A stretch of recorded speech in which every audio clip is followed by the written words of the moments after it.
Hello, I'm just going to have a little bit of a talk about the Beckham family today. I've not been on here a little while, and I've been doing more of this type of content over on YouTube, just breaking down celebrity things sometimes and what might be going on in the families or behind the scenes, if you like.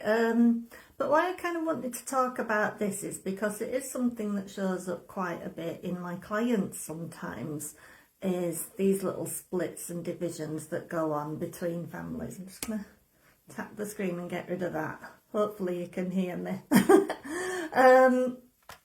So let me start again. So yesterday, I'd not really been aware of this very much, but I'd heard before about there were rumours of troubles in the Beckham camp, that ever since Brooklyn married his wife, who's the daughter of a billionaire, that there was little niggles going on, and there was issues to do with, people were speculating why she might not have made the wedding dress Victoria Beckham and things like this, that the bride, went elsewhere for the dresses and what have you. But kind of you think, well, that's her prerogative to go wherever she wants to for the dress, and styles are different, and it adds a level of complication if the mother-in-law's involved with something like that. If it goes wrong, sometimes with family it's best to go outside of family for those kinds of things. I've never really thought about it too much, but now there's like a clear rift where Brooklyn wasn't at his father's 50th birthday, and David posted a picture, didn't he, from wherever he was, and just tagged in Brooklyn and said you were missed, which kind of was the best thing he could have done in that scenario, because when you have a split in a family like that and some division, the best thing you can do, because there's so much that's out of your control, the best thing you can do is just let your children know that you are there and that there's an open line of communication. Now, supposedly this falling out is something to do with somebody that Romeo is dating that has a connection to Brooklyn. But people are trying to say it's Brooklyn's ex-girlfriend, but apparently it's an ex-girlfriend of Rocco Ritchie, who is one of Brooklyn's friends. But for some reason, either Brooklyn or his wife do not like the fact this Kim is dating Romeo, and there's been a little bit of argy-bargy behind the scenes, because I think Romeo and Cruz have kind of gently mocked a post of this Nicola Peltz, Brooklyn's wife, on social media, which kind of isn't ideal. But it's difficult, isn't it, when you don't really care for your brother's bride or whatever, or you don't care for the actions that they're taking. It's very easy to slip into that human thing of being critical and being a bit cheeky and all of that. But I kind of just wanted to have a little talk about it, because like I say, I do get mums come who are suddenly being cut off from family, and it will often tend to be mums and their sons, where the daughter-in-law comes along and all seems to be well and good at first, but then they're kind of slowly iced out of the child's life, and it's very, very difficult, and that seems to be what's happened here. I mean, Nicola Peltz has come from this huge family. I think she's got 6 brothers and a sister, and she's kind of said along the lines of, in the media, that she was brought up with all these 6 brothers who told her she was amazing all of the time, and that's made her really, really strong and really confident and all of that. But the thing is that it would be my perspective that if you can, because I mean obviously Posh Spice will be quite a strong character as well, so I think there'll have been a bit of this going on, because say whatever you like about the Beckhams, I think it's clear that they're a very loving family unit, and the Posh and Becks do care deeply about their children, and it's very close knit. So kind of for a very wealthy woman, like more wealthy than the Beckhams, to come into that and create division, that's a very hard thing. And I think this Nicola Peltz will have taken Posh as quite a bit of a threat because of the bond she has with her children. So, often women will come into a mother's son's life and not like the closeness of the connection, and not like the idea of maybe we're on an equal footing here. What am I going to do in order to elevate myself in my husband's eyes? And that will often go on, and it starts with little nitpicking things and sowing little seeds of doubt, and throwing out questions that make the son start questioning the relationship and whether it's something that he kind of wants to have at the same level of connection. And I think that's kind of what's been going on here, because Nicola Peltz describing herself as very, very strong because she's been raised with 6 brothers who told her all the time how amazing she was. That's kind of like the Blake Lively thing that's going on. When you are, I'm all for building up your child's self-esteem. Obviously, it's really, really important. But when a child is brought up with everybody being yes men around them and everything being facilitated for them and then being put on a pedestal and never being said no to, the problem is that it gives like a false perspective of what life is like. So they go out into the world and expect everything to fall into place for them and expect to have everything fall, everybody just capitulate to them. And if people don't do that, then it's a problem with them. It's not a problem with they themselves, and I think that's the problem here. She'd have been better off if she'd have been raised with these 6 brothers who all roughhoused with her and knocked her about a bit and tomboyed her and, really built up. That's true building up resilience, when you kind of muck in all together as a family, kind of more like what the Beckhams probably did. They probably did things together as this group and had a bit of fun with each other and a bit of back and forth banter and all the rest of it. If you're brought up like a princess, that does not make for a strong woman. She might tell herself she's strong, just like Blake Lively would tell her, puts herself up as this defender of women and children and all of this, and this advocate for black rights and all sorts of things, but there's no truth to it. There's nothing behind it. It's just a girl, a woman who has grown up being told that everything should be available to them at all times, that no means nothing in their world, and that anybody who disagrees with them, they're the ones that are in the wrong, because there is nothing in their lives that would ever have to change in order to make something work. And I think that's what's happened here. She's kind of, my feeling is she's probably latched onto this excuse of this Kim that people don't approve of dating Romeo, and used that as a little wedge, if you like, to create some further distance. Because I think early doors, it's like I think Brooklyn is quite like David, from what I know, who, David, I think Posh came along when they were both very young, and Posh is obviously very strong, knows what she wants, is really focused, she's a go-getter, she's got a clear thing in mind, what she wants, how she's going to achieve it, and she doesn't deviate. I mean, her diet and her exercise and everything, it's very rigid, very structured. So I think he'd just been quite a soft young man, just kind of went with the flow. And I think that's the problem, is Brooklyn's very like his dad, and he's just going with the flow in this scenario. Powerful, it's kind of mimicking, and which is what often happens in life, that patterns repeat. And so he's married this powerful woman who says, no, I'm not just going to take your name, you're going to take my name. So he's now Brooklyn Peltz Beckham and she's Nicola Peltz Beckham.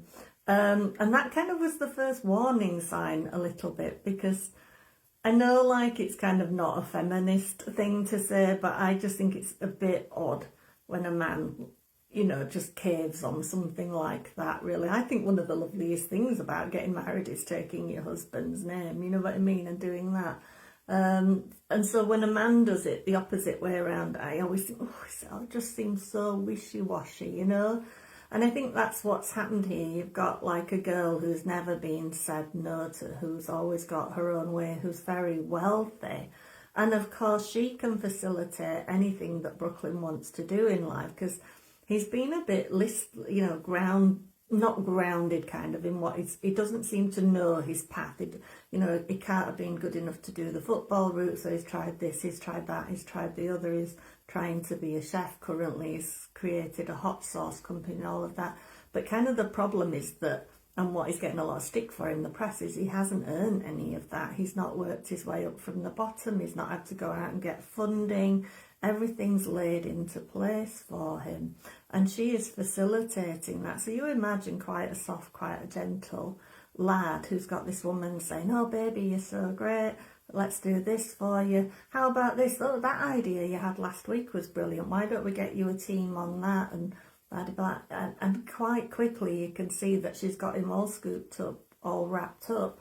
So on the other end of it, you've got Posh and Bex that are David, that are, gradually being cut out of their son's life, and now there's kind of like a clear boundary in place and this is where it gets really, really dangerous for families, because if that's allowed to persist and it's fed and all of the rest of it, then what happens when the children come along, the grandchildren, and next thing you get grandparents that aren't allowed to see the grandchildren. And I've had that with clients, and it's very difficult for mums with daughter-in-laws that kind of ice them out of their lives. It's a very, very painful thing, because there's nothing that you can say really, because if you try and approach it with your son, obviously, the son has gone off and created a family with this woman, so the sense of duty and loyalty has shifted. It's gone over there, so the mums are in this position where they can't really say too much without being further iced out of the situation. So for a lot of mums, there's a lot of pain involved with that, because they're just having to suck it all up really, and just hope and wish and just be there in the hopes that things change. And for some mums it just doesn't change, and they have to switch up the entire way that they approach their life and how they think of their family, because it gets too painful to live in that mentality.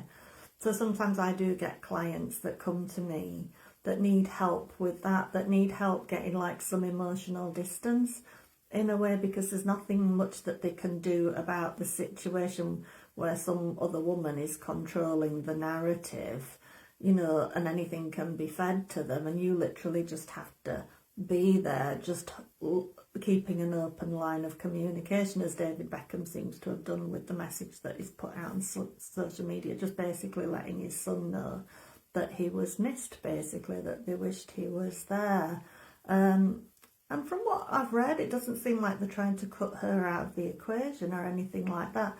But it's a very tricky situation, and it is, from what I can see, it does seem to be more that it tends to be daughters-in-law with mothers-in-law where there is an issue. I know for myself, my mum always found it easier with son-in-laws, that relationship, than she did with daughter-in-laws. There's always I think there's often a bit of a butting of heads between mothers-in-law and daughters-in-law, because it is that competing for the son's affections, for being the most important woman in the life. And I think that's what's been highlighted here. So what's important to do if for the mum, in that case, Posh doesn't really have this problem in effect, in a sense, because I'm sure she's probably quite confident and has a lot of support, but it's still very, very painful. But for some of the mums that I deal with, the self-esteem and the sense of self-worth has really taken a hit. So for me, it's my goal in letting them see that their own life has value, and to focus on their own life and taking the opportunity of having less responsibility, if you like, and being able to focus on things that will make them happy, while leaving that open line of communication. And the best thing you can do is just be a steady presence in that case, to just not rise to anything, if you like. And it is tough, because, like, as I say, when grandchildren come along, and then, often daughters-in-law will make it difficult for mothers-in-law to see grandchildren and such as that. You might get the son bringing them every once in a while or whatever, but it's almost like having to beg for the pleasure of that, and that can be very difficult for a lot of women. So it is about kind of building up your own resilience and your own ability to cope with that situation while you see how it pans out and whether you can get back a close relationship. But what I would say, that no woman can call herself a truly strong woman if she feels like she has to split up a son from his mother. So any woman doing that, unless the mother-in-law is entirely toxic, entirely narcissistic, is a lost cause, you cannot call yourself a strong woman if you have to split up your husband from having a relationship with his mother, basically. So this idea of Nicola Peltz calling herself a strong woman because she's had yes people around her whole life and had brothers around her telling her that she was amazing and has been fully funded her whole life, I'm afraid she can't call herself a truly strong woman. A truly strong woman is kind of a mother who's kind of been iced out of her son's life and has to find a way to cope with that and still remain loving and still remain supportive while carrying an awful lot of hurt in her heart and still having to get up and function and do her work and all of the rest of it, while carrying kind of that pain around. That to me is a properly strong woman. And those are the kind of women I help, not the ones that have been facilitated their whole lives in general. But that's it. I just thought that might be an interesting thing to have a little talk about. And if you are kind of having trouble with family situations, one of the best things you can do is work on your sense of self-esteem and your sense of self-worth. Because while you're under assault from somebody else or whatever it is, or there's lies being fed to people, whatever the situation is, the best thing you can do is be the best version of yourself and be seen to be getting on with your life and to be seen to be coping and not to be falling into a weeping mess that people don't want to interact with, that don't want drama and the rest of it. The best thing you can do is to have some kind of therapy like rapid transformational therapy that makes you feel wonderful about yourself, that makes you think that no matter what is going on externally that you cannot control, that your life is okay and that you can get value out of it and you can be fulfilled in other ways, and you can actually take that time that could have been taken up by being more involved with your children. Take that time and really give yourself me time. Find out what makes you tick. Find out what you want out of your life in this new empty nest phase and all of the rest of it. That's the best thing you can do while you leave open an active line of communication for them to know that you are always there, that, that there's always a conversation that can be had. It's kind of the best thing that you can do, really. And not fall to pieces, and not blame yourself and not endlessly have conversations in your mind about who did this, who did that, and the rest of it, and thinking about the loss and the grief and the rejection all the time and focusing on that. Take the opportunity to do work on yourself, focus on yourself. If your child for a while tells you that they don't want you in their lives, because these relationships with women that do this kind of thing, they will often not last, or there will come a point when the son realises what is happening and what is being done to them, and even if they never leave them, they'll kind of find a sensible way to come back to you, you know what I mean, and they'll find a way of doing it because they'll recognise what's going on, even if they're not willing to split up or whatever it is. So it really is just about making the best of your life in the meantime and doing the best you can and knowing yourself and knowing you did the best that you could and just keeping that line of communication open. I mean, kind of people have said, that this Nicola doesn't want anything to do with the family while this Kim is involved with Romeo, the other brother. But the thing is, if you truly love your husband, you do not split him from his family, and certainly not a loving family as the Beckhams seem to be. I mean, it might be a little bit of a controlling family, who knows, but it certainly seems to be loving. And if you're worried about the influence, if you're a loving person, a loving daughter-in-law, a loving spouse, and you're worried about your brother-in-law and who he's with and what the impact is there, that the best thing you can do is be in their life, to be around, to be supportive for them for when it all goes wrong. You don't distance yourself entirely and cut off from it just because you don't approve of somebody, or that's not what you should do. Anyway, if you truly have worries about that person and the influence, then you kind of stay in touch and you stay on the periphery at least, and you be there just in case it all goes wrong. So that all feels like a bit of an excuse, really. It's just a further excuse to put some disconnect between Brooklyn and his family, really. So I just wanted to have a little talk about that today because I found it very interesting, and it pops up in my work every once in a while. You know, I do deal with quite a few mums who've been cut off from their children in one way or another, and it makes mums in particular question every aspect of their lives and their sense of self-worth and where they went wrong and what more they could have done and all the rest of it. So it's an important conversation to have, because it's just one of those things that can just be out of your control, unfortunately, and you just kind of have to find a way to make the best of it. So I hope that makes sense. You can always book a free call with me if you're struggling with anything at all at charmedlifetherapy.co.uk/call, and there's lots of free information over on my website too.